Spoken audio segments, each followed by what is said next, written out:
Start. Yeah. You can give one introduction, no? Yes, yes, I will.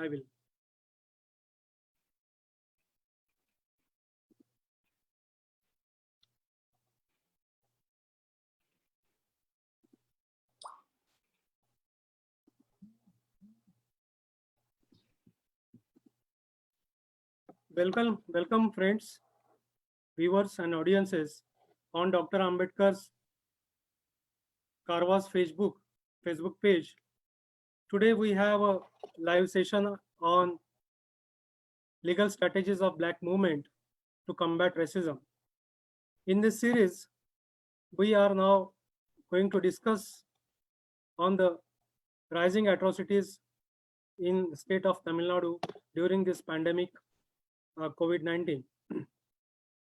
Friends, as you know from the NCRB data, that the caste atrocities are rising every year, and most of the data is nowadays we are getting published late by the NCRBs. And even if you go through data, each state there is an increase in case of atrocities, may it be rape, may it be murders, kidnapping, abduction, and so on. It was assumed that during this lockdown period, those atrocities will be not happening across the country. But every newspaper you will see some sort of incidences. Either somewhere some Dalits are being murdered, the houses are burned. Yesterday, day before yesterday, in Maharashtra, in the district of Bid, 4 Pardis coming from nomadic tribe background were dead. I mean, they were beaten to death. So this pandemic is not curbing this sort of atrocities. So particularly, there is an increase, as is stated by the evidence by the executive director, Vincent Raj, that there is a 40% increase in caste atrocities. So we are going to discuss today on what are the reasons why there's a rise in caste atrocities, particularly in case of Tamil Nadu. It's not that in other states it's not increasing, but there is a spike of caste atrocities. So we have today two distinguished guests with us, Dr. Ramesh Nathan and Vincent Raj. To introduce a brief about the two speakers, Ramesh Nathan ji is currently General Secretary of NDMJ, National Convener for National Convener for National Coalition for Strengthening Prevention of Atrocities Act, and all part of NCDHR. He is also a member of Asian Dalit Rights Forum. He was very instrumental in advocating the Prevention of Atrocities Amendment Act in 2015, which we have witnessed that in 2015 there was amendment in POA Act. Also in 2016 there were rules to that amendment. He is also very much part of developing a campaign for zero discrimination in school educations, and draft legislation was prepared on that, which is being circulated to various members of parliament and being discussed with the many distinguished members from the parliament. NCDHR is NDMJ. NCDHR is also trying to track and monitor these atrocities cases by making use of application which we developed long back in 2012-13, atrocity tracking and monitoring. So it's also that NCDH is also using that tool to compile those cases as a repository, because most of the cases are not available. So welcome, Ramesh Nathan ji. Thank you, Piritaji. Another distinguished guest with us today is Vincent Raj.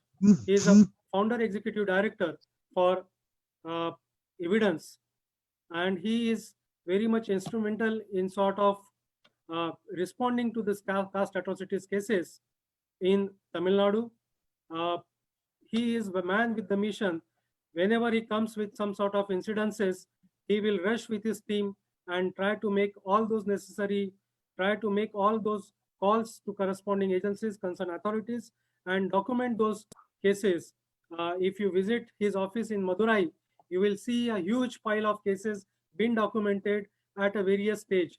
So he is also very vocal, and you will find many of his videos on his personal Facebook page and also on organization's Facebook page. So welcome, Patiranna, for this discussion today. Thanks, Priya. Thanks. Thank you. So what we will do have sort of a quick presentation from both of you, so as to understand the situation in Tamil Nadu. We'll start with Vincent Raj, and then Dr. Ramesh Nathanji will make a presentation. And if there are any questions from the audience, we'll take up those questions. So over to you, Vincent Raj. Thank you. Hello, friends. It is a privilege to talk to you on caste and coronavirus. I heartfelt thank to Manushki, particularly Priyadarshi, for giving such an opportunity for me. I also feel proud that our senior comrade Ramesh Nathan Annan is sharing the meeting with me. The world is in lockdown, but casteism has not been locked down. Caste is even more dangerous than coronavirus. You know, in last March, end of March, announced a lockdown period. Still now in Tamil Nadu, only 35 to 40 incident. It's a brutal caste incident here happened in Tamil Nadu. A lot of incident. See, my point is, lot of incident. There are 40 to 50s, some incidents 60 to 70s people attacking in groups. How is that possible in a lockdown? My big questions. You know, in the last 4 days, 4 Dalits have been murdered. 3 honor killing incident and a group attack, gang rape and harassment. So many incidents here in Tamil Nadu. Tamil Nadu, and in some incident, the domestic one side domestic violence increase in the society. The caste violence also in more increase in Tamil Nadu. So some incident, maybe I just a minute. Lot of open.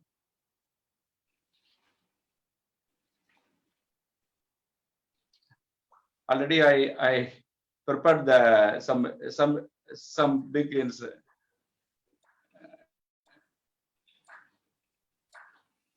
The honor the Dalit Sudhakar in Arani, who belonged to in water caste, was murdered on March 29 by relative of his lover who belonged to the Vanir caste. 2 accused, including the women father, have been arrested. The first incident, and another incident April 24th, and the political party the VCK run by one television Velicham TV channel.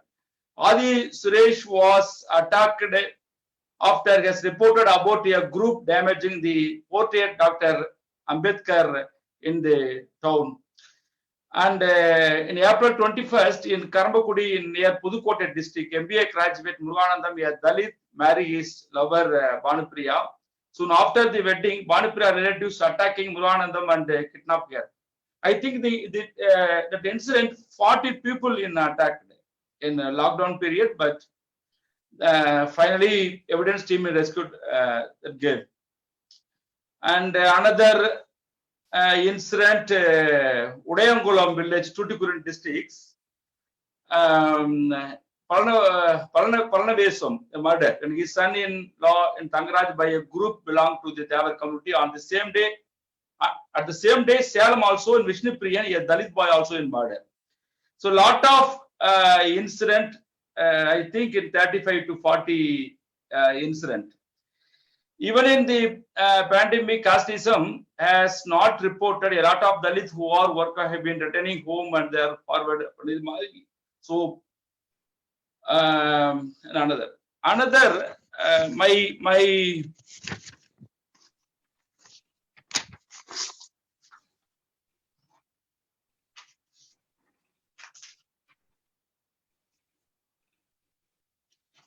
and another one the big discrimination, the stigma due to COVID-19 has been turned against Dalit as a social stigma. You know, in Chennai, already Ramesh Nathan Anand also in aware, Central Fruits and Vegetable Market, returning from own village, 70 to 80 of that market library in Dalit community.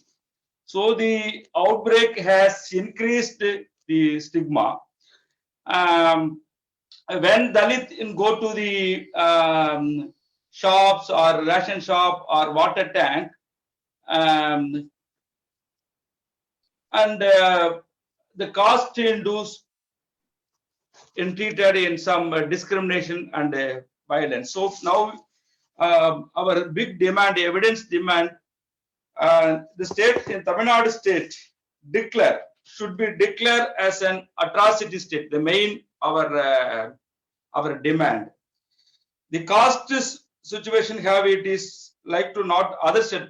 I think maybe in other state also more atrocities. My opinion, compared with other state, Tamil Nadu is more violent, I think. So the first main demand in Tamil Nadu state should be announced in cost atrocity states. Any question? Yeah, thank you for that brief. But for benefit of the audience from the Tamil Nadu, if you can summarize in Tamil, it will be very helpful. Then later on we can take questions after the presentation of Ramesh Nathan sir. தமிழ்நாட்டில் ஒரு நம்ம கடந்த ஒரு மாதத்துல ஒரு 30 to 35 incident சாதி வன்கொடுமை incident அதிகமாக நம்ம அதிகரிச்சிருக்கு. நம்ம முன்னாடியே சொல்லியிருந்தோம், நிறைய அதுல பதிவுகளும் எழுதியிருந்தோம். பாத்தீங்கன்னா நம்ம ஏற்கனவே என்னுடைய ஃபேஸ்புக் பாக்குறவங்களுக்கு அதை நான் விளக்கமா சொல்லியிருந்தேன். எப்போதும் இல்லாத அளவுக்கு சாதி வெறியர்களுடைய அந்த வன்முறை அதிகரிச்சுக்கிட்டு இருக்கு. அதாவது லாக்டவுன் பீரியட் போட்டிருந்தாலும் கூட பாத்தீங்கன்னாக்க 40 பேர் 50 பேர் போய் அட்டாக் பண்ற ஒரு சூழ்நிலை தான் தமிழ்நாட்டுல இருக்கு. அது வேற எங்கேயுமே இல்லாத அளவுக்கு இருக்கு. சோ அதனால நம்ம வந்து தமிழ்நாடு ஸ்டேட்டை வந்து நம்ம ஒரு வன்கொடுமை மாநிலமாக நம்ம டிக்ளேர் பண்ணணும்ன்றது நம்ம முக்கியமான டிமாண்டா சொல்லியிருந்தோம். ஏற்கனவே சில பட்டியல் நான் கொடுத்திருந்தேன். அந்த 35 இதுல ஒரு பையன் சுதாகர் என்ற ஒரு தலித் இளைஞர், அவர் வந்து ஒரு வன்னியர் பொண்ணை லவ் பண்ணான்னு சொல்லி அந்த ஃபேமிலி மெம்பரே வந்து மர்டர் பண்ணாங்க. அது மாதிரி இன்சிடென்ட் சேலத்தில் நடந்த இந்த தம்பி விஷ்ணுபிரியன் மர்டர், அதே மாதிரி தூத்துக்குடியில் நடந்த 2 மர்டர், இது எல்லாமே மென்ஷன் பண்ணியிருந்தோம். நிறைய ஹராஸ்மெண்ட் ரேப்பும் தமிழ்நாட்டுல இது நடந்துகிட்டு இருக்கு. ஸோ நம்ம அடுத்த வருகின்ற செஷன்ல நம்ம இன்னும் கொஞ்சம் பெரியவா பேசலாம். Thank you, Kathiran. Ramesh sir, we'll come back to the questions, Vincent Raj, once Ramesh sir has presented his views, share his views, and then we'll come back to the questions. Okay. Yeah, over to you, Ramesh Nathan sir. My dear brothers and sisters, Beamrates, Jai Bhim, good evening to everyone. At the outset, I would like to congratulate, appreciate revolutionary Dr. B.R. Ambedkar Caravan's Facebook taking initiative to create debate on the current situations, especially on the caste issue, linking the coronavirus and the caste virus. So both are similar. One is medically created or challenged virus, The other is socially challenged for several generations. So the topic seems to be very, very important and interesting because both are virus kind of things which are deeply rooted. One is deeply rooted physically, the other one is deeply rooted socially and culturally in all the spheres of our Indian culture. So I'm really thankful to Priyadarshan also taking such a initiatives, organizing this online debate.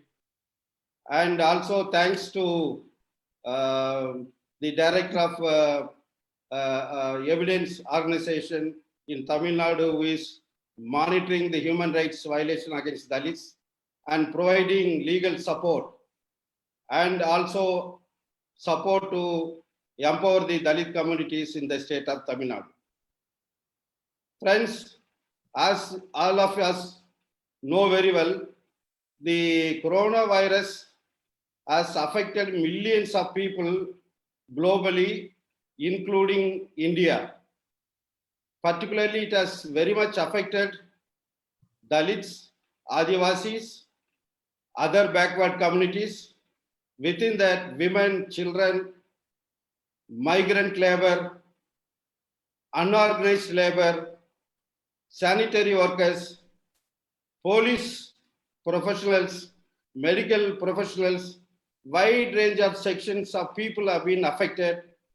Their day-to-day life has been disturbed. Their livelihood has been affected. The government of India has extended fourth time the lockdown period up to 30th May of this year. Friends, we have to look at how the caste system or the caste prejudice or the caste-based discrimination violence prevails during the lockdown period also, not only in Tamil Nadu, entire country. Especially there are two important terms are used. One is the social distancing. Very often it is being promoted during the lockdown period. We have to maintain social distancing so that people will be prevented from the coronavirus or the virus will not be spread to the community level. Then later stage, the director of World Health Organization has replaced the term called physical distance in the place of social distancing. Because he thinks globally the term social distancing is not appropriate because in the lockdown period, there is a social life, there is a family life, but only thing is we are distancing from the virus not to spread from one person to another. So he thought that the social distancing gives a negative connotation. So as he has replaced, he says it's appropriate to use physical distancing. So now we have to see what it means to Dalit communities in India or in South Asia, whether it is a social distancing or it is a physical distancing. We know very well either both the term social distancing or physical distancing, it doesn't make difference when it comes to India or South Asia or when it comes to the Dalits, particularly based on the caste.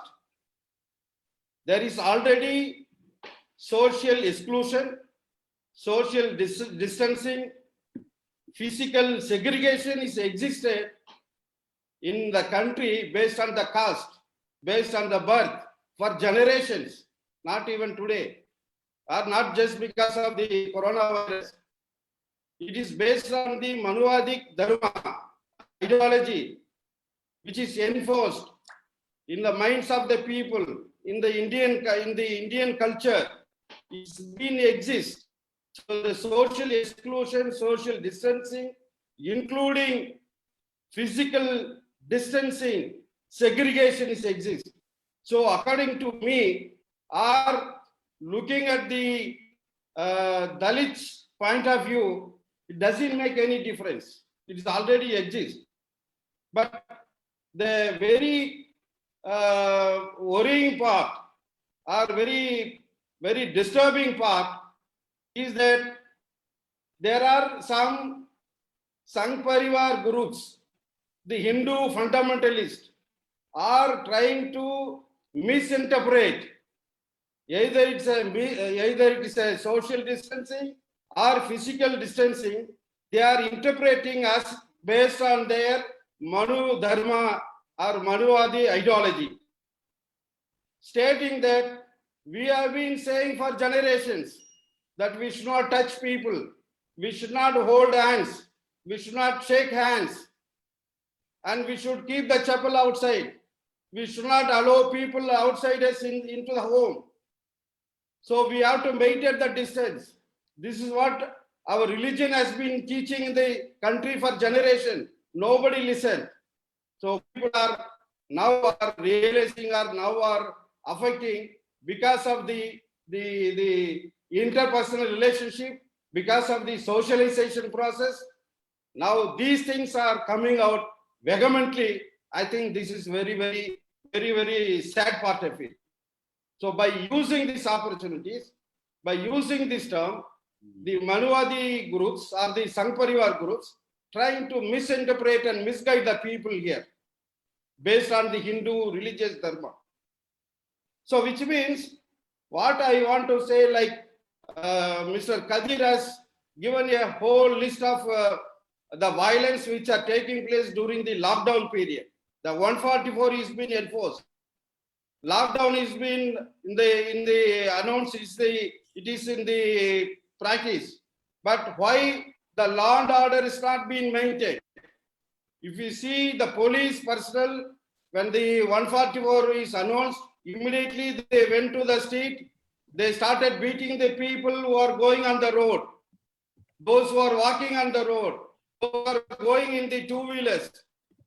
So almost right now in the country, especially in Tamil Nadu, 3.5 lakh cases have been registered and 5.5 crores of money has been collected as a penalty from the people. But if you see the state action or the state responsibility on addressing the caste-based violence, it is very disturbing. Yes. Like as Mr. Kadir has said, we know that almost 40 to 50 cases have been reported in media as well as through our colleagues who have been monitoring the violence in northern part of Tamil Nadu. We have documented the cases. We have taken the case to the police officials. Invariably, police neglected or delayed in filing the FIR.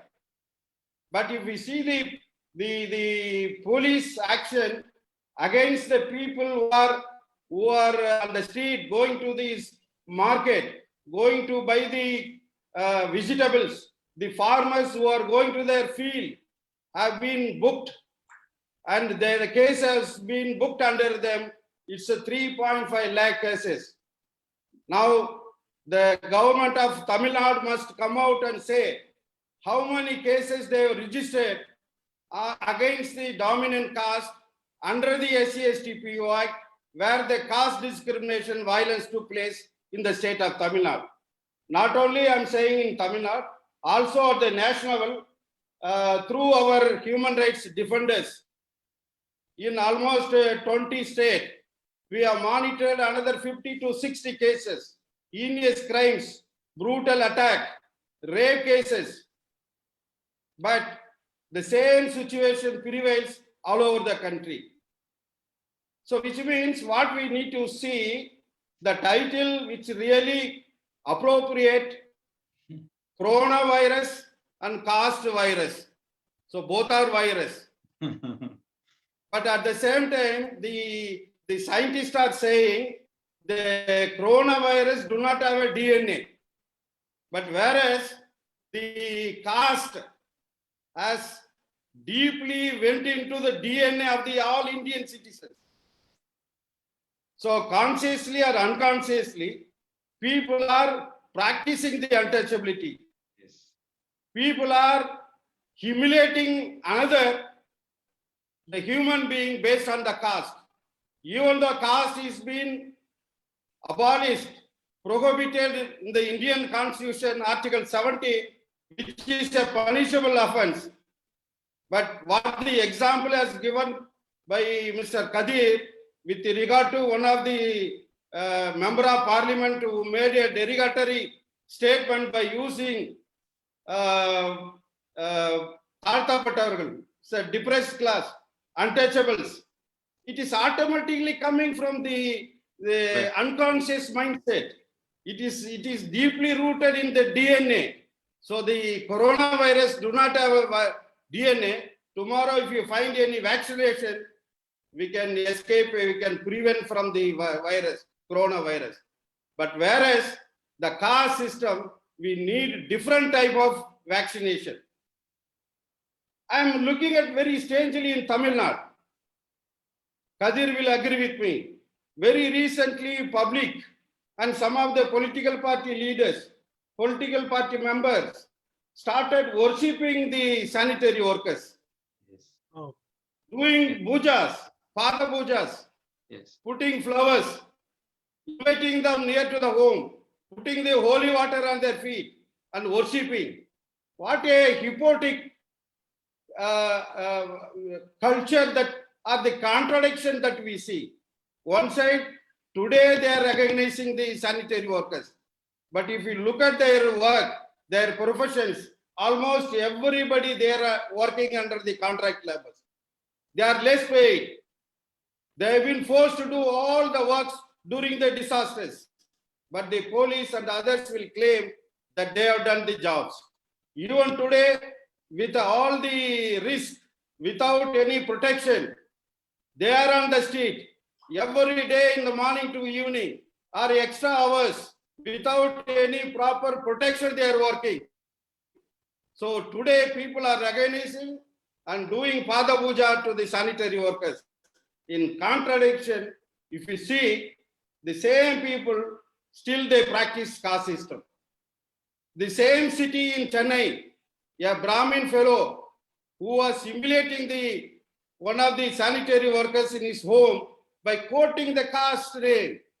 Look at the hypocritic culture of our Indian society, the Tamil society, so-called progressive Tamil nationalist society.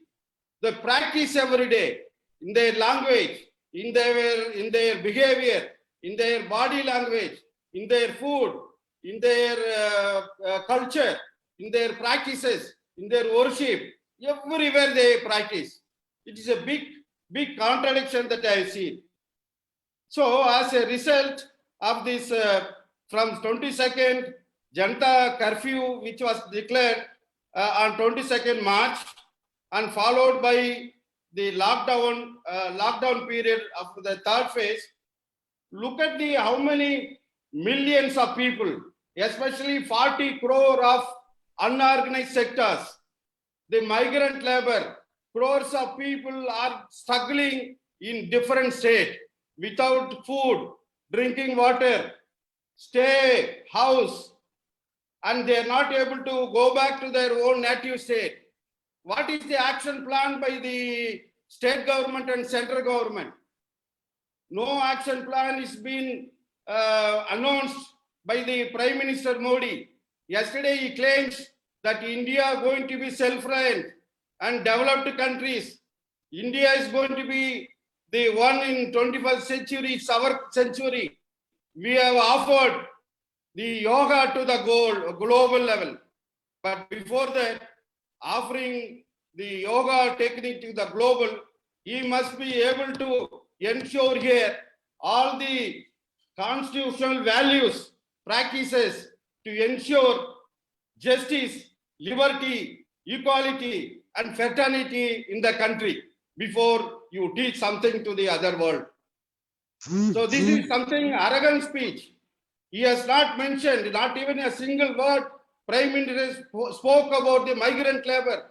Many people are walking several hundreds of kilometers with their children, with their pets, with their wife, carrying the loads. Very pathetic. Almost 400 people have been died on the road while they are walking. What is the response of the state government and the central government? Not even a single word expressing some sympathy towards this migrant labor, which is really disappointing. I was not really sure whether it is a prime minister's speech or political speech. So what I want to finally tell you is that the incidents, I can give many numbers, I can narrate many stories. It's a day-to-day affair. Or if you ask Kadir, he will give another big list. He can explain many stories, what is happening. Like according to our documentation, this 40 to 50 cases, almost 7 people are murdered. One murder on the basis of the people who married couple, intercaste married couple. The dominant people, they will say honor killing. But the intercaste people, couples are also being attacked. A youth who was wearing a t-shirt with the Ambedkar portrait image in his t-shirt, he was brutally beaten up in the dominant street. The Ambedkar statue was humiliated, damaged in main city of one of the district called Kadalur very recently. And very recently in Tirupur district, a youth and his family was forced to ask for forgiveness by the Ka Panchayat of the dominant caste. When he was refused to fall in under the dominant caste, he was threatened, he was forced to vacate from his villages. So still that type of discrimination, violence are taking place. And what Priyadarshini said in the beginning of his opening remark, according to the National Crime Record Bureau report released on 2018, it is almost 42,539 cases have been reported against the scheduled caste, and 6,525 cases have been reported against the scheduled tribe. This is only a reported case. This is compared to 2018, 2016, 2015. Every year it is minimum 30 to 35, 40% is increasing, especially during the last 5-6 years. It is increasing, it's rampant, and people are publicly challenging the communities. People are publicly attacking on the people of youth, of the men and the girls on the street, and they are making naked, humiliating. What kind of status that we are living in? Whether we are living in the democratic country or dictatorship countries, I don't know. So that kind of situation is emerging. But if you look at the same NCRB data, the rape case against the scheduled caste and scheduled tribe, it is 2,936 and 1,008 respectively to the scheduled caste and scheduled tribe, which means almost in average per day 9 Dalits women and 3 tribal women are raped in the country. It's a really shame. It's a really shame that we cannot feel proud that we are teaching something to the another world when there is something dirty in our own home. Our home is not in order, but we are claiming that something that we have a rich culture. Look at the kind of violence, abuses against the children. Almost 140,000 crimes are reported every year. And sexual abuses against the girl children. Girl children below 6 years old, 3 years old, It is really, really shocking news. It's really shameful that the girl children, there is no protection for the girl children in the country. But we proudly say that we are a developing country. I don't know, is this the indicator for the developing countries? So finally, I mean, I can go and speak, but finally what I want to say, like along with the recommendation given by Kadir, see, one side, the law and order is being maintained during the lockdown period. The other side, the liquor shop also trying to open up, which also throwing a lot of issues, and the domestic violence are increasing. The children, students are facing problems, and Tamil Nadu now they are declared that 1st of June, the SSLC exam going to be conducted from 1st to June 15th. Almost 9,50,000 people are going to write the exam. Imagine they are not in the same place. They are all different places. Many students are studying in the hostels. Many tribal children are studying in the hill stations. But do you think that all the children will go to school to write the exam? Is it the right time to allow or force the children to write the exams? I think the policy should be reviewed properly. What is the problem declaring all the students who are supposed to write SSLC exam are automatically passed? You can give that kind of grace to prevent them from the virus. But once you allow so many children to appear exam, certainly it is going to affect the health of the children, the well-being of the children. And the parents are really scared. They are not ready to send the children to write the exams. So the policy need to be reviewed and see that the migrant laborers are provided immediately residence for them to stay. Don't wait. Some public-private partnership will construct the houses and give it to the low rent for the migrant labor, as our finance minister announcing yesterday. It is ridiculous, impractical. Immediately, the government of Tamil Nadu or elsewhere, any state, they can convert the community hall, schools and colleges, hostels, have to provide residence for the migrant labor and food for them, drinking water. Also, they must arrange transport, either it is a bus or transport or flight, to go back to their native state. Imagine the month of February and March, many people from different foreign countries brought to the India freely by flight. But today they are charging from the migrant labor. Last 2 months they lost their job. They do not have wages, or they do not have a salary. They didn't get it properly. They don't have money to pay. Also, it's increased price in the fare in the train.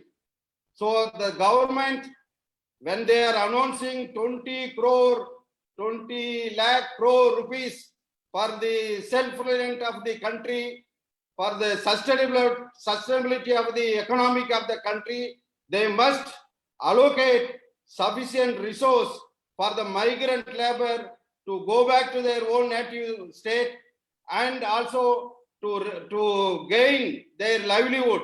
They must be adequately financially supported. And especially the sanitary workers. I think all the state government, including central government, must take measures, appoint them as a permanent employee of the panchayat, employee of the town panchayat, employee of the municipalities, corporations. Why should they work for little money, for many hours, more than the expected hours, for generations as a sanitary workers? They must clean, they must be work every day. But why can't make them as a employee of the local government? I think that's a big question. They must be properly paid. They must be all the benefits must be ensured. They should not work as a contract labor. And particularly now during this period, the government should ensure proper protection facilities. All the protection equipments must be provided for the sanitary workers. And people who have been affected by the coronavirus, those who lost their life must be adequately compensated by sanctioning 10 lakh rupees for all the sanitary workers who have been affected by the coronavirus during their duties. Importantly, all the state must set up a special police task force to monitor the caste-based violence, caste-based discrimination at the taluk level. It is not sufficient 5 police or 10 police at the state level to monitor. At the taluk level, each taluk level, because like what Kadiri said, the entire state is already atrocity prone state. 28 to 30 districts are atrocity prone districts already declared. So almost it's already atrocity prone state, the Tamil Nadu. Same way, if you take it, 20 states already declared as atrocity prone state by the Ministry of Social Justice and Empowerment. But now we have to see during the lockdown period, the law and order also includes to ensure the protection of the Dalit communities from the discrimination, from the violence. So such a task force have to be constituted at every taluk level. Secondly, the government must, all the state government, because the chief minister is the responsible for the convening of the state level vigilance committee meeting. Now frequently all the state chief minister have to convene the state vigilance committee meeting, review the current situation and see that the police official or any other officials who are supposed to discharge their duties under the PO Act, if they neglect their duties, immediately they must be prosecuted under the SC/ST PO Act. Similarly, all the district collectors or district magistrate should every 15 days, once in 2 weeks, they must convene the district level vigilance committee meeting with the revenue officials, review the current situation. As I said, the duty of the district magistrate or district collector is the maintaining the law and order under 144. It is not only against the farmers, it is not only against the general public who are going out to buy the vegetables. It is also equally important to ensure the protection of all the weaker sections, Dalits, tribals, women, and other vulnerable communities. So I think that is very, very important. And finally, I would like to conclude saying that when we realize this is a social virus which is being spread, which is being deep-rooted in our Indian culture, in Indian society, I think we must this is the need of our people, the civil societies and general public must realize that they are living with the virus. Not only the coronavirus, you must not only protect from the virus, also you must get rid of from the caste virus. You people are living with the caste virus for generations. So many people become mentally ill because of the virus. That's why they are not able to relate with other people equally. They are not able to treat equally. They are not able to see the other human being as human being. So they are living with the mentally ill because of the virus. So what we need is a social transformation. A social transformation where the society, not only the Indian society, also the entire South Asian countries the society needs to be transformed. They must get rid of from the caste virus so that the equality will be ensured. People will be happy. I think that is the kind of struggle. That is the kind of ideology what our great leader, revolutionary Dr. Baba Sahib Ambedkar dreamt, the annihilation of caste.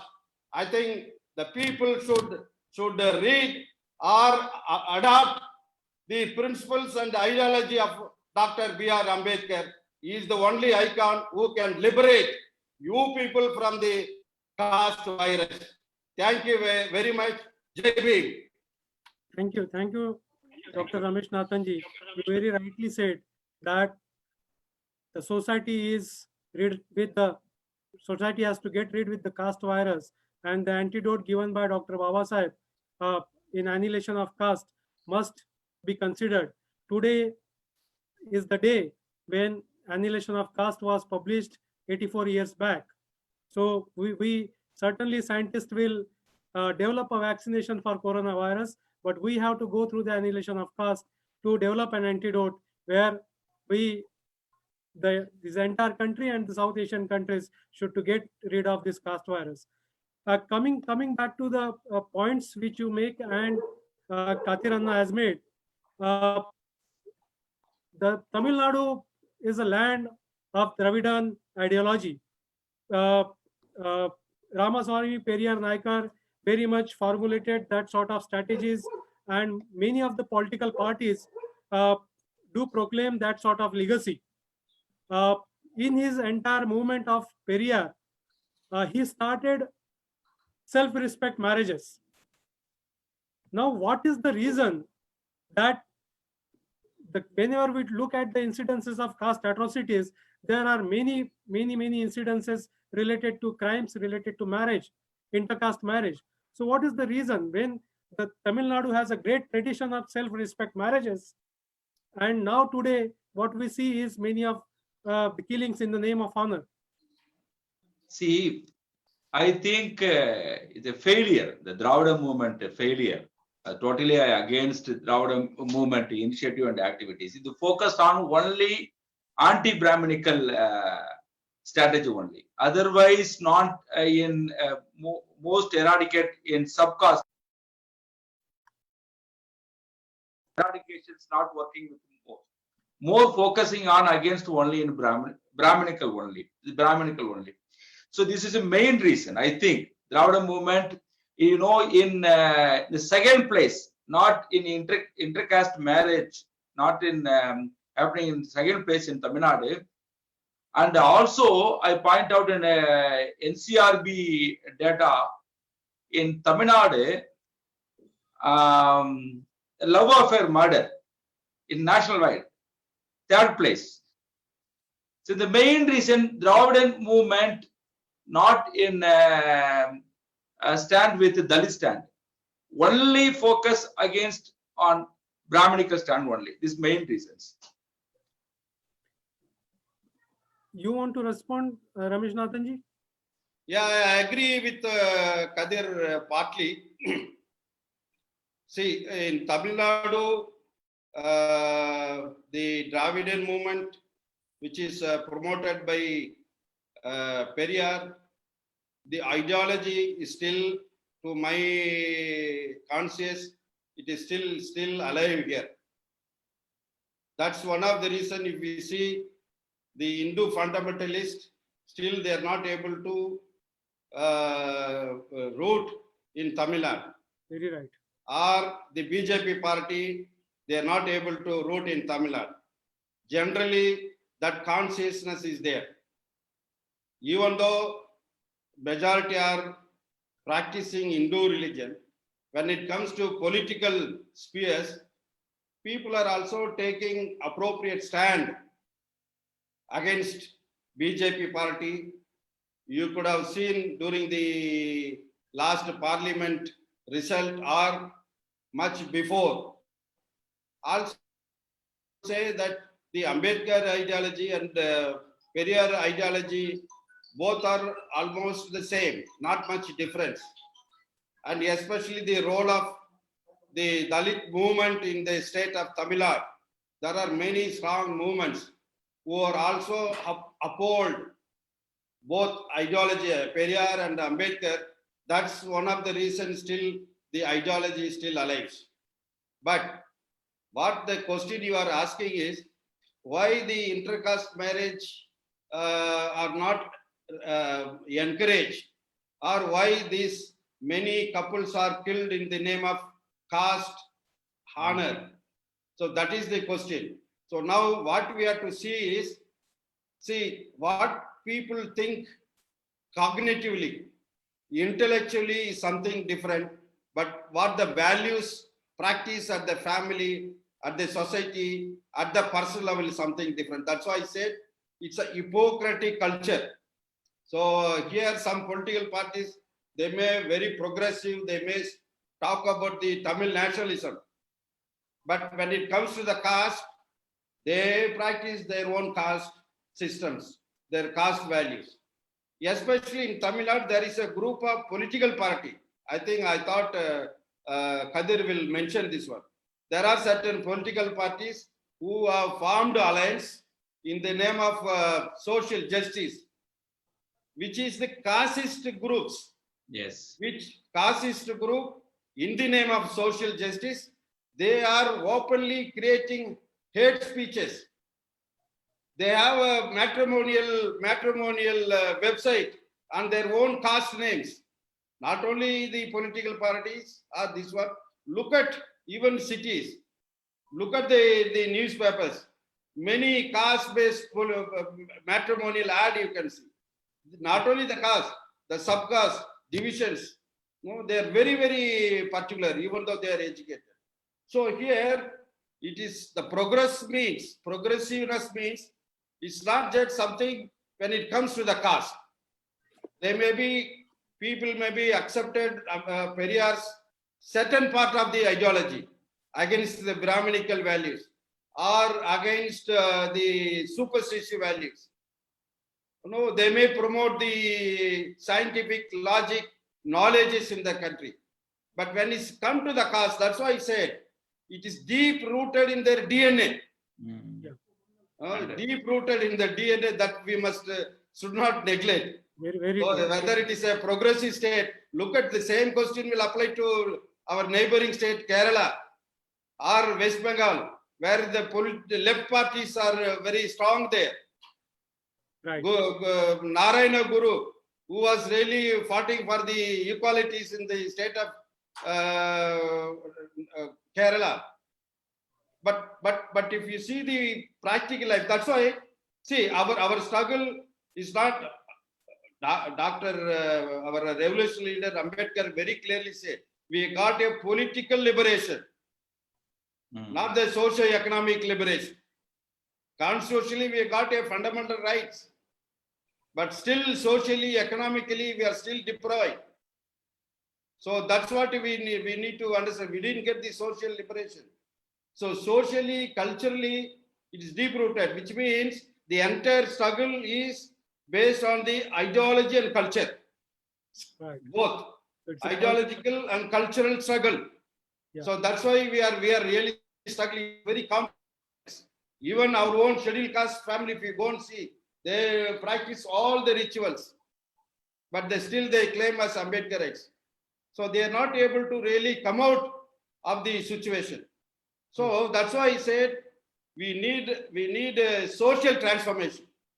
Further, I mean the what your Facebook page, really I like that name, Ambedkar Caravan.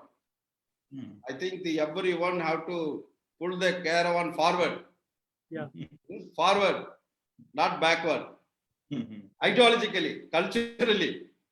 Yeah. I think this debate will help for this. Sure. Ramesh Nathan sir, you raised many issues while presenting your views. Priya? The time may not permit us to go into details of it, but Kathiranna, there is one question for you, that is the state and police administration under impression that during lockdown there won't be caste violence, are they under the impression and whether they are making excuse of lockdown not to register the cases? See, generally, in Tamil Nadu, my point, I raised the one point. In generally, in per month, just a minute. Yes, on average, 100 cases are filed under SEC Prevention of Atrocities Act. Most of the cases are minor. I'm not in generally minor incident. Maybe in 5 to 6 incidents, while 4 to 5 could be bigger crimes. But this month, in 40 incidents that we are talking about are all big. So it is a rapid increase in a brutal crimes. My point is, I point out. In society, in two way of atrocities, one within home, in more violence in women, in society, more violence in caste. And another one point added, you raised the question, and Ramesh Anand also is very clear point out in Dravidian movement. In last 5 years in Tamil Nadu, 195 honor killing incident happening in Tamil Nadu. This 3 incident only in accused from Brahmin community. Other 192 cases in accused from backward and most backward community. And other things in Tamil Nadu, in generally, I'm saying in Dalit political movement or party used on Ambedkar picture and Jyotirao Phule picture and Dr. Baba Sahib Ambedkar and all revolutionary Periyar picture are all. But North India also, civil society organization and human rights organization, Dalit movement in Periyar picture also in used. But Tamil Nadu, Dravidian movement, I'm criticized too. Some Dravidian movement is very fantastic. It's inclusive politics, implementation. Some Dravidian political parties not in use in Ambedkar picture. The rally and other public meeting only in Periyar picture. At the same time, Dalit movement in used picture Ambedkar and Periyar. So our Dalit movement is very active in inclusive politics, not exclusive politics. And the Dravida movement political party is not in appreciate and stand within Ambedkar picture or Dalit feelings, etc. Yeah. So coming back to your point, Katiranna, that you are also busy with sort of documenting new forms of untouchability, yes, and new forms of violences which are being done in those sort of atrocities. So do you see the difference during this period of lockdown? Is there whether the stigma due to COVID has increased? I'm not in new forms, and atrocities incident also is very high. The same forms maybe, and sometimes in the people in one incident happening in Dindigul districts, in Dalits went to in shopping, but the caste Hindus not allowed in Dalit people. Get out. The caste Hindus owner says get out. The main reason you are from in Dalit community, now in Corona period, you are from Dalit, so you are not in clean. So the mindset, the caste Hindu mindset, generally already in segregation and a lot of discriminations regarding in Corona, in added casteism is more segregation and discrimination. Ramesh Nathan Sarji, Tamil Nadu is one of the states who have enacted this contingency plan very early. Other states also followed that, but Tamil Nadu was earlier state. In this period of pandemic, do you think that in the state of Tamil Nadu, enough provisions are made to address the issues in terms of relief and rehabilitation for caste atrocities and also related to the issues. Yeah, you are right, Priyadarshin. Tamil Nadu is the one who brought out the contingency plan under the SCST PO Act. But if you look at the implementation is poor, nothing, in fact.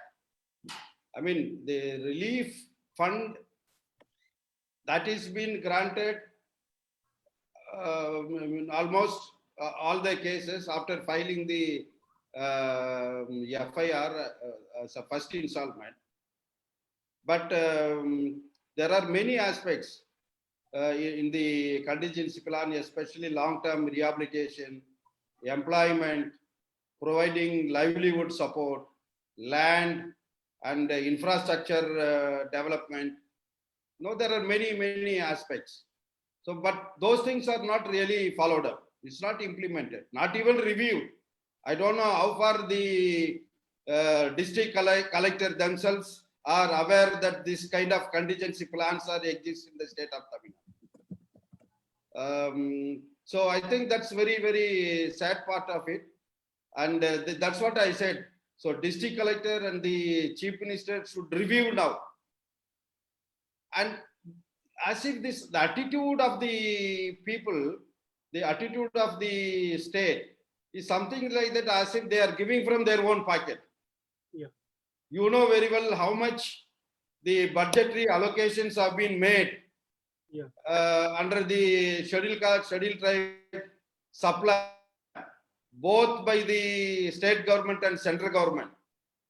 In fact, they are not really allocating the proportionate to the population, but at least the whatever they less allocate, both the central budget and the state budget.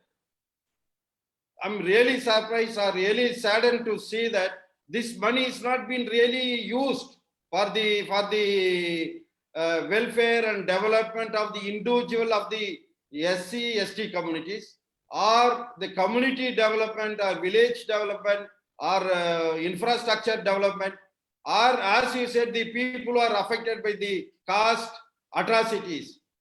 And the money can be used for their long-term rehabilitation, for rebuilding their life and educations and livelihood, to live with a dignity in the country. That's why that is the one of the purpose of the special component plan was introduced. So now I think through this online Facebook page, in the name of Baba Sahib Ambedkar Caravan, we all like to appeal both the state government and central government. They should come out with the legislation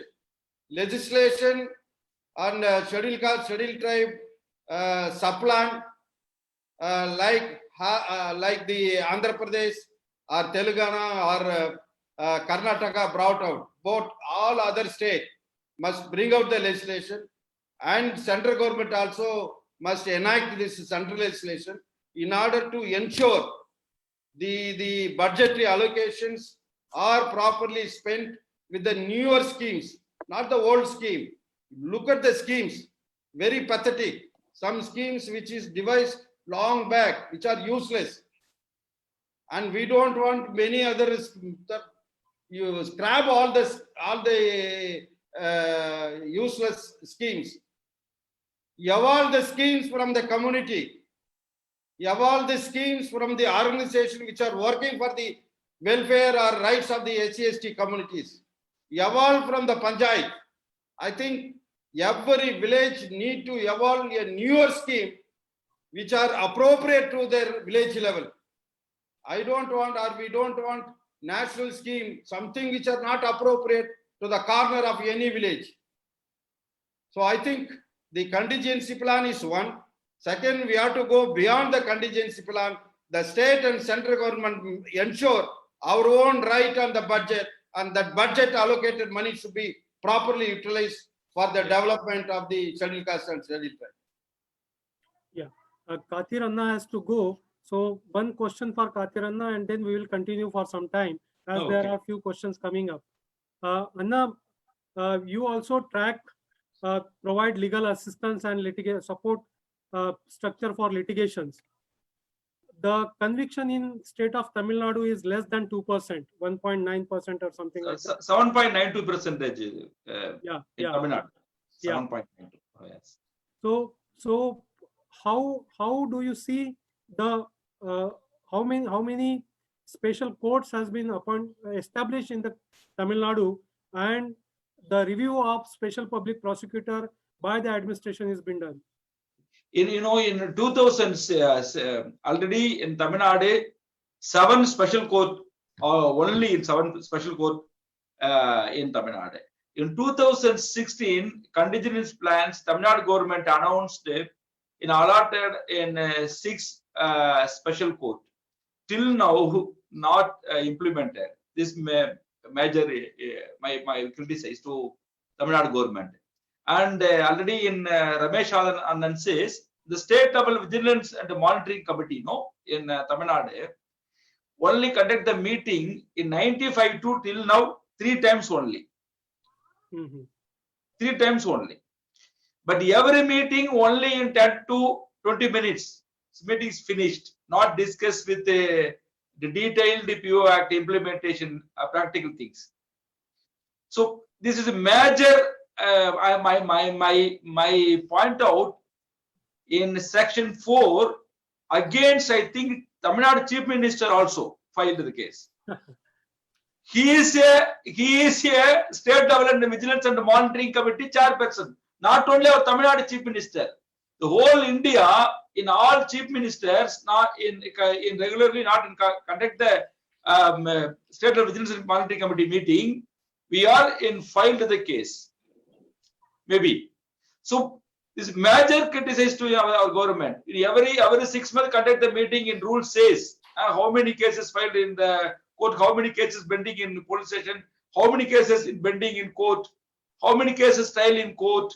So discuss with the state vigilance and monitoring committee. But 3 times I saw the Tamil Nadu government state vigilance and monitoring committee report and minutes, not discussed with the PO Act. Generally, Dalit people in allotted some houses, land purpose only. So only in welfare scheme, only in discuss with the meeting, not in proper way. So this is a lot of things. Not only till now in Tamil Nadu, not single person case against section 4. Yeah. We certainly look into. We have to certainly look into section 4 and how it can be applied in various states. Thank you, Kathiranna, for joining. There are few more questions for Ramesh Nathan sir. Okay. And we will continue for some time. Sir, Another- there is a question for Thank you. you. Yeah, thank you, Anna. Thanks to Thank Ramesh. you, Kadir. See you. Thank you. Ramesh sir, there is a question that how alliance can be forged at a national level and community level so that we can fight caste atrocities, to improve convictions, to protect our people, and to provide security to the communities.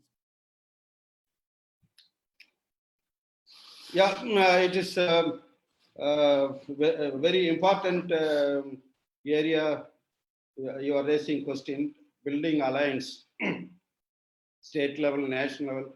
I think it's very, very important. The collective effort, really important. It's a need of our.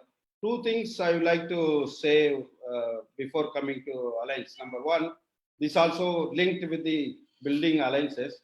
Number 1, under the section 4, on 28th April, the High Court of Delhi, they given a judgment in one of the case filed by Praveen Kumar, applicant by the Kapil Modi, against the SHO of Delhi, one of the police officer who refused to file FIR. This Kapil Modi is really a big businessman. He supported one of the Dalits youth who is part of this horse riding horse riding game. It's not riding. Exactly, I don't know the exact terms. It's horse jumping, it will go. No? That kind of competition. He is the champion. He is the champion, Dalit youth. He was discriminated, attacked, abused by the dominant caste people who are part of that group, that club. They are very politically, highly politically influenced people. But whereas this Kabil Modi has really taken up as a challenge, he has read the SC/ST PU Act thoroughly, rules thoroughly, amendments. He is not belonging to Dalit communities, but the person really committed, uncompromisingly was fighting. And he also made this Praveen Kumar to argue in the court, the victim. So something very special. This one with the kind of struggle on 28th April, the High Court could not avoid. So they are given a very good direction, stating the government to prosecute against the SHO of that particular police station. I'm quoting this one because the very important aspect is, you know very well, we all part of the drafting committee debated defining the willful negligence of section 4 of the SC/ST PU Act. We are well defined. But the problem is not only definition or defining the willful negligence, but we need to really document every stage of the negligence. We need a document to prove in front of the court of law. I think that's the technique, the skill that our human rights defenders should learn from the Kabil Modi, who is not an activist, but he really took it as a challenge, and he got this kind of very, very, landmark judgment under the SC/ST PU Act. This is number one. Second, number two, how do we increase the conviction? First of all, personally, my personal, this one is, I'm not really happy to really punish somebody. I'm not expecting that people of the dominant caste would be convicted, sentenced. Many people also say that they must be hanged. I'm not that much angry. I'm really an ordinary human person. I want everyone to change. But at the same time, unless the law is really plays its role, the people also will not change. So in that context, the conviction rate is very, very low because you know very well we did a study in 2013-14 at the national level by National Dalit Movement for Justice, NDMJ, in the performance of the special court. Yeah. So it's almost 5 state that we did this study. We came to know that the caste discrimination also exists in the special court. There is a strong nexus between the defense lawyer and the public prosecutor, police officials, and also the perpetrators, the dominant caste people. And they are also trying to compromise outside the court. So that's one of the reasons why the many cases have been acquitted in the special court. So that's, if you see that, that's the same kind of interpretation placed by the central government when our Maharashtra Subhash Mahajan case came to the Supreme Court. The Venugopal, Attorney General of our central government, he placed the same argument that the act is been misused, taking the large number of acquittal cases. It's because the district collector or the chief minister or the director of the prosecutors, they are not really apprised or assess the performance of the public prosecutors who are appointed in the special court under the SC/ST Act. No assessment.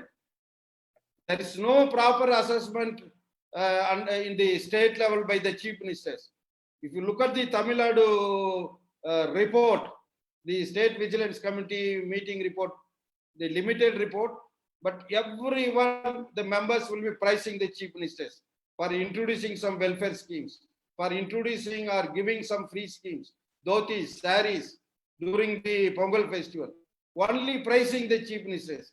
They have not really reviewed the implementation of the SSPY.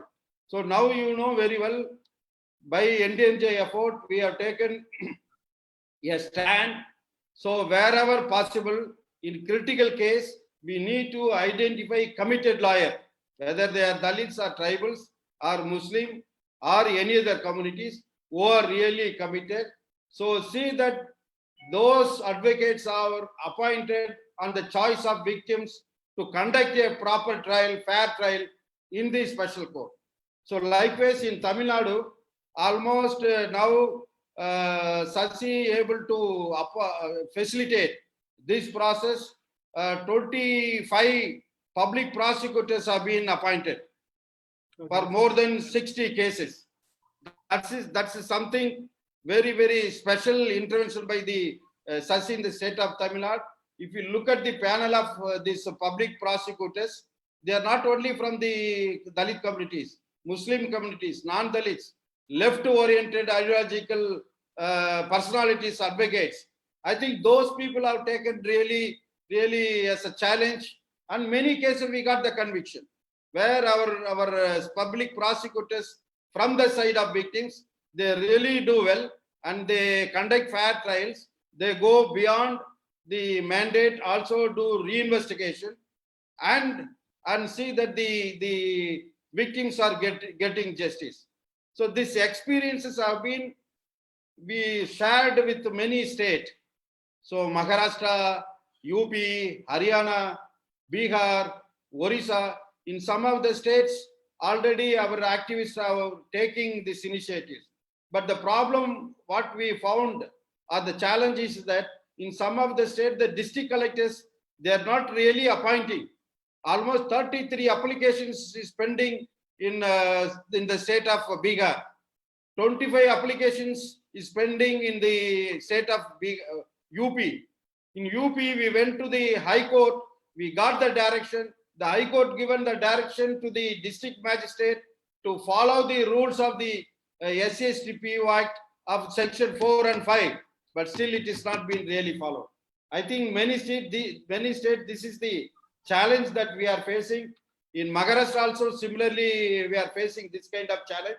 I think our activists should little more proactively challenge the district magistrate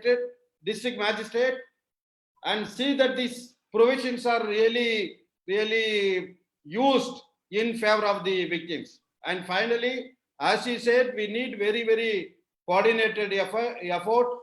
Last year, 2018-19, we also organized training program for these appointed on the choice of victim, these public prosecutors, and people are waiting for the appointment. Almost 50-60 people at the national level. All those advocates have gathered. So likewise, we need to build different kinds of alliances among the advocates, among the special public prosecutors who are fighting in favor of the victims, and human rights defenders, and the civil society organization. Not only Dalit and Adivasi civil society organization or human rights organization, also the other human rights organization. They must also now able to come out and support the effort of the Dalit organization. Unless otherwise, this is something mainstreamed. The justice for the scheduled caste, scheduled tribe, it is not the responsibility of the only Dalit and Adivasis. Yeah. I think that's have to be realized by the non-Dalit organization. The crimes are committed by their communities. So they have major role to play, to take proactive role and support this kind of initiative. Build that kind of solidarity and support between the Dalit Adivasi organizations and other human rights organizations. And I know there are many good examples who are really committed, who are not by birth by Dalit. They are leading, they are supporting in many aspects. I think we need to identify those kind of supporters, bring them as allies, bring them as their solidarity groups, part of our movement. I think that will strengthen our movement. Very true. That will certainly help us to build our issues at a larger level. And the point of intervention done by Sasi to appoint special public prosecutor is very good.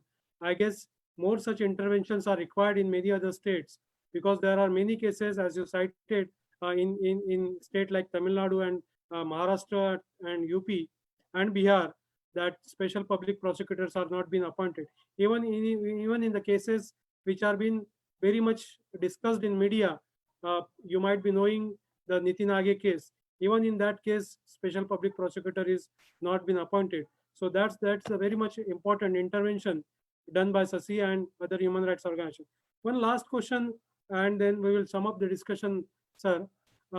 In Tamil Nadu, in past couple of years, there is not only caste atrocities rising on general mass or from Dalits particularly, but activists are also being targeted, and huge number of activists are being targeted in many of those protests and so on. So how to equip human rights defender, particularly Dalit human rights defender, to such operations? Yeah, this is very recent politically motivated phenomenon in Tamil Nadu, also at the national level. The human rights defenders, activists, RTI activists, media, writers, Dalit writers have been attacked. Some of them also extremely brutally they murdered, and they have been threatened to withdraw their publications, to withdraw their statement. I think it is not only in Tamil Nadu, it's a national level phenomenon where the fundamental right of the freedom of expression, the freedom of speech, or the right of the media is being really crushed.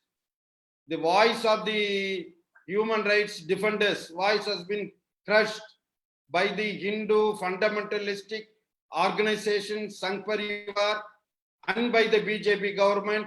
It is really a threat to the constitution. I'm not really comfortable sometimes openly speaking about this because we may be attacked. That is what the situation is right now. You know very well, in Maharashtra, our own activist was murdered. Gaikwad was murdered, and Vaibhav, he was attacked. He was prosecuted and jailed for 3 months. No bail was granted. Many Dalit girls have been really attacked, not only by the dominant caste, also by the police officials. I think recently, one of the case, the same way the police officials and others, they threatened a family, the person who was really murdered by the dominant caste, and somehow they manipulated the case as if the person went in, fall in the electric fence and died accidentally. So the point is now the Hindu fundamentalist Sangh Parivar groups really crushing the voices, the fundamental rights of the many, various activists, the human rights defenders in the state of Tamil Nadu, also at the national. I think this has to be really challenged. That's why I said now this is the time, right time. All the activists or human rights defenders have to come to their platform. Like you remember last December 9th, we had a national level convention on the rights of the Dalit and Adivasi human rights defender. This is one part among the Dalit and Adivasi defenders, in a way that we need to capacitate their rights, their protection, and similarly all other human rights defenders, various sections have to come together in one platform so that our voices will be strengthened. Also, we need to have a system immediately to respond, immediately to protect where our human rights defenders' lives are threat, where there is a risk. I think that kind of immediate support also we need to have that kind of network. So the kind of alliance what you are saying, so that will build this kind of supporting system so that the rights of our human rights defenders of various sections of the people in the country will be protected. Thank you, Ramesh Nathan, sir. Friends, viewers, and audiences, caste is a deep-rooted. Tsunami couldn't wipe it out. In the COVID pandemic, it has strengthened the atrocities because of stigma and so on. We certainly need to go back to the scientist, our savior, our liberator, Dr. Babasaheb Ambedkar, to find out the solutions against this caste operations, which is manifesting in various forms, in a heinous form. And as the speakers have said, we have to build alliance not only from Dalit and Adivasi communities who are facing these brutal atrocities, but to build alliance at a larger level so that the activists who are facing those challenges today can be addressed. One of the important point which in the morning discussion today was to build resources to support litigations and support legal campaigns. We need to certainly work on that, so as many activists who are working on the field, they are putting their life in danger. So we need to create that sort of corpuses. We need to create that sort of resources so we can reach out to the people at large, to the activists at large, and give them strength, give them our material resources, so that the issues, the policies which are there, the Prevention of Atrocities Act which is there, can be implemented, can be monitored at a various level. May it be at administration level, may it be at a police level, may it be at prosecution level. So we need more and more monitoring system and more activists, so as to make it more effective. Thank you, Mr. Nathan, sir, for joining. Thank you, Vincent. We will certainly come back to the issues which Ramesh Nathan sir has raised today with respect to COVID-19 pandemic. Thank you. Jai Bhim. Thank you very much, Priyadarshan and your colleagues.